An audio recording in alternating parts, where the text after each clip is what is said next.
What is your opinion on AI? It is a very controversial question where you may have people on the positive side or the negative side. Before I started writing this speech, I thought I should talk about the negatives of it. But then I realized there's no point to that. Paul Hudson, the CEO of Sanofi, said that this is the fourth industrial revolution, meaning that AI is here to stay and it is up to us to accept that. Now I could talk about all the limitations that AI may have, but those obstacles shouldn't stop us.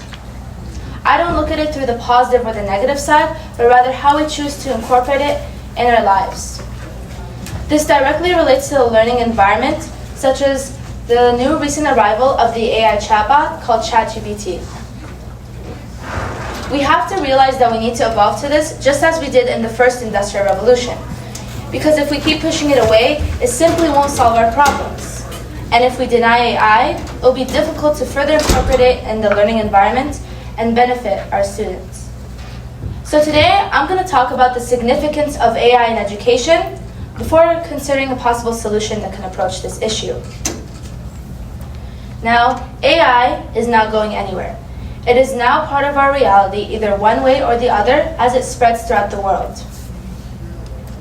ChatGPT was created by OpenAI and was launched on November of 2022. However, on January of 2023, the New York Department of Education announced that they would be banning ChatGPT due to numerous concerns such as cheating. However, less than 6 months later, they lifted this ban due to overlooking the potential of this technology. OpenAI further pointed out that they only wanted to help benefit students and teachers from this technology. Similarly, Rob Reck, a Stanford National Science professor, compared AI to a calculator. While it could help you in complex scenarios, it still has you retain the content.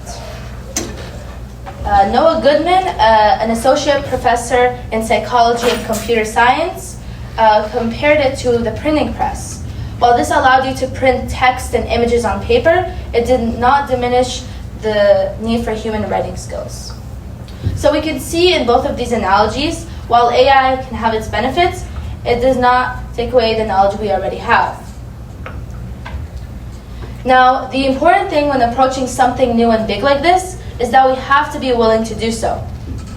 An interview with Richard Collada, the CEO of the International Society of Technology and Education, the ISTE, explains this relationship between AI and educators. Collada points out how our world has greatly advanced through time, yet we still see educators negatively perceive this technology.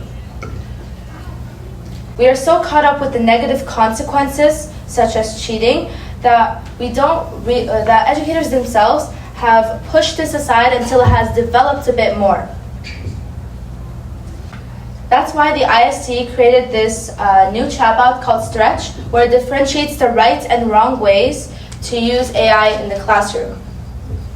Now, what would it be like for future generations with AI being incorporated in education? Now, with the rise of technology, according to the University of the People, AI will only increase in classrooms, and according to how we use it, it will be made more accurate as it further develops.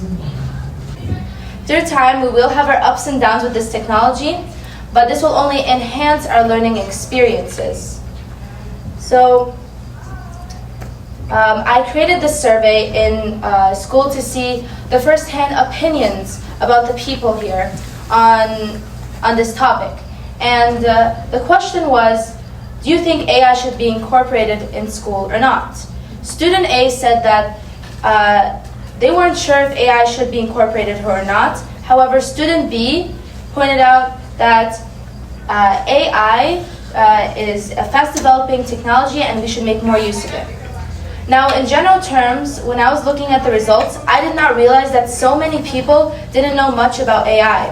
This is because it's still relatively unfamiliar to us. Hence, 33.8% said that they weren't sure if AI should be incorporated, just like student A. And 49.4% said that they've never used ChatGPT. So the important thing when approaching a fast-developing technology like this is that we have to make sure it is evolving the right way in order to expect the best. Now, through research, I discovered this nonprofit organization called the AI Education Project, or the AI EDU. And basically, the goal of this is to educate students through AI. It's in order to educate students through AI to help schools respond to the scale and velocity of AI. Okay, so basically they have this term called AI literacy, and it's the necessary skills and knowledge a student needs to understand, use, and critically evaluate artificial intelligence. And what this is, it creates equal learning experiences for students in order to prepare them for the age of artificial intelligence. Now, we could see many companies have been using AI, such as we could see Khan Academy, Mindgrasp, Quizlet. They all use it, and what they all have in common is they help enhance learning experiences and from one-on-one tutoring to easier study methods. So what can we take away?